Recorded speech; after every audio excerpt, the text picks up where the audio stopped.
What's up YouTube, Jeff back again. Today I'm continuing my coverage of the Galaxy Note 10 and the Note 10 Plus. Now I made my 24-hour impressions video, also made a full review of the official S-View flip cover. If you guys are interested in those videos, I'll drop the links below so you can check them out. Today we're going to make one of my most popular videos, and that is the first 10 things to do video. We're going to put a little different spin on it this time and call it the first 10 things not to do with your Galaxy Note 10 and Note 10 Plus. Now before we get started, I want to thank the sponsor of today's video. The Note 10 and Note 10 Plus are both pretty expensive, so if you're planning to upgrade to these devices, do it with my friends over at Declutter, the smart way to sell your cell phone or any old tech that you might have.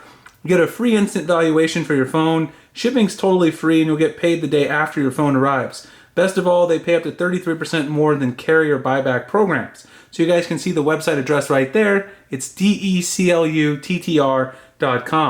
You can go there, tap Start Selling, tap in the make and model of the device that you're trying to sell, for instance, like the Galaxy S9, tap on Add.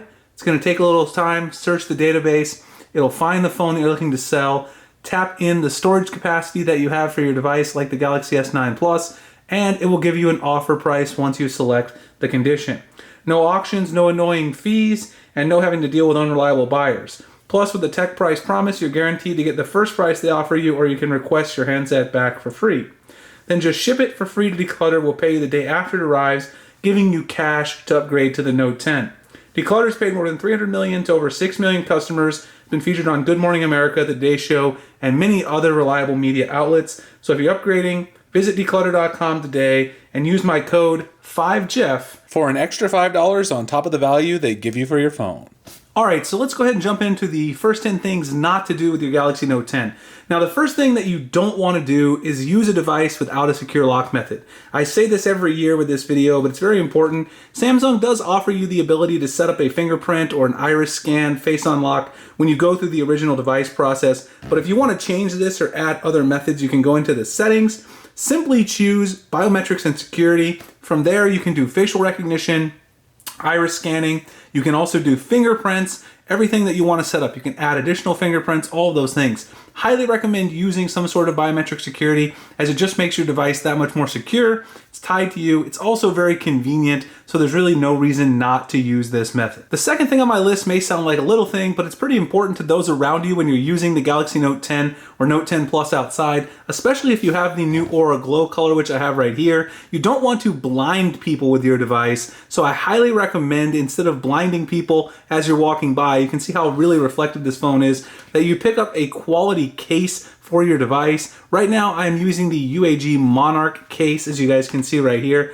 I'm gonna have a whole bunch more case reviews coming up soon. I already reviewed the clear S-View cover official version from Samsung, which I just mentioned before. This makes the phone a lot nicer to use in public, so you're not blinding those that are walking by you in the streets, and also gives you some extra grip and protection for your device. The next thing you don't want to do with your new phone is use a bloated device. If you buy a carrier device, there may be lots of pre-installed apps and things like that. For instance, you can see that on my Verizon device, they preloaded some things like Yahoo News, some other things that I might not want, Yahoo Sports, all these apps that I'm not really interested in. So if you buy an unlocked device, obviously there's usually less bloat. There might still be some stuff on there that you consider bloat, but you can go ahead and sort of long press on those, tap on uninstall, and the majority of that stuff should uninstall. Verizon also has a lot of apps like Messages Plus that I don't really like to use, so sometimes I even uninstall some of their first-party apps. It's also going to save you storage space. Not that that's a really big concern considering how much storage you have on the Note 10 and the Note 10 Plus, but you definitely don't want those extra apps clogging up your storage. The next thing not to do with your Samsung Galaxy Note 10 and Note 10 Plus is to be locked into a navigation scheme that you don't enjoy. Samsung has the default 3-button nav at the bottom with a certain arrangement, but you can easily change that by going into Display, scrolling down a little bit here at the bottom, and when you get there you'll notice Navigation Bar. You can choose to either use the 3-button nav, which is the default, or the full screen gestures, which, as you guys have seen, I've been using so far. You can also customize things like gesture hints, block gestures with the S Pen, and also choose the button order so that you can have the back button on the left side if you want. The top is the default, where the back button is on the right. If you're used to using pure Android like on a Pixel, you might want to switch that around, and thankfully Samsung gives you the option so you don't have to be locked into the original navigation system that they set up.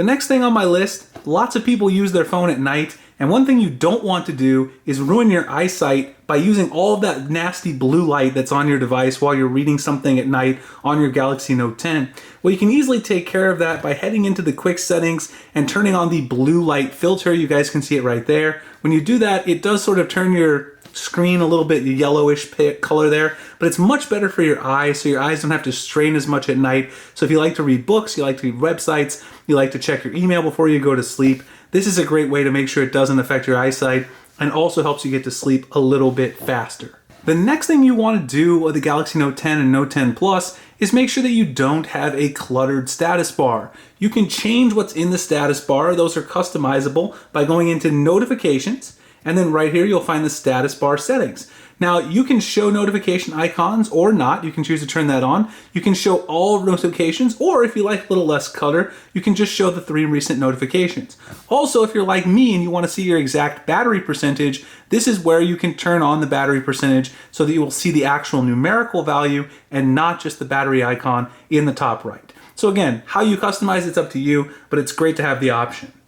The next thing on my list is to never go without information at your fingertips. To make sure that that's the case, you can turn on the Always On Display, go into the settings and go to Lock Screen. From there, you'll see the Always On Display option. You can choose to tap to show always if you want to always have that information at your fingertips. You can also choose lots of different information like showing your current playing music in Spotify or Google Play Music, rotate screen, auto brightness while using the Always On Display, etc. So lots of things to customize here, but you definitely want to choose how you want to use it, whether or not you want to turn it on by a tap, whether or not you want it on all the time, or you want to set it on a custom schedule so that perhaps the Always On Display is not on while you're sleeping.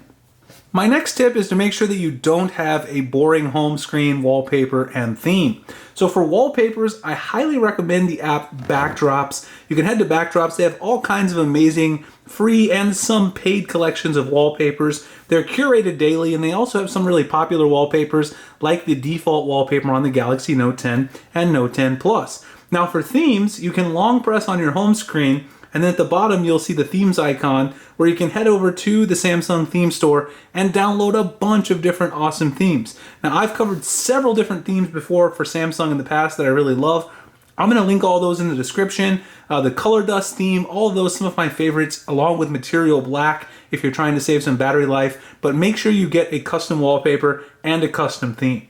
The next thing on my list is to not forget about Samsung's classic edge screen and edge panels. Now in the past, the edge screen and edge panels have sort of been chosen for you, turned on by default when you swipe from the left or the right. Now you can control this yourself within settings. All you have to do is go to display, and then at the very bottom where it says edge screen, you can turn the edge panels or edge lighting on. The edge panels, of course, you can choose what it is that you want to have. Live messages, people edge, smart select, all these various things, and then you can see where the actual edge panel is. As you swipe through, you'll be able to see all of your customized edge panels. Now, in addition, you can turn on edge lighting, which is a really cool thing that Samsung added a couple of iterations ago to the software, which basically allows the entire screen to sort of light up whenever you have a notification coming in. There's lots of different awesome effects, rainbow effect, glitter effect. You can also change sort of how thick the bar is around the edges so that when you have your phone face down, you'll be able to see the light sort of coming up from the table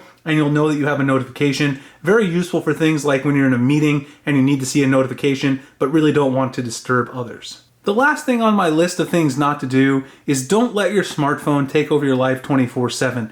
Make sure that you set up digital well-being from within inside the settings. You can go to digital well-being, which was introduced into Android last year. You can see what you're using on your phone, how often you're using it. You can see things inside the dashboard to see your screen time, monitor how much you're using your device. You can turn on wind down to sort of make sure that you're going to stop using your phone right before you're going to bed, things like that, and also manage all of your various app notifications to see which ones are on and shut down some of the ones that might be causing you distractions when you're trying to work or sleep or spend time with loved ones. A very helpful feature, I think, that people really have sort of underrated when it comes to the new features that were introduced last year in Android.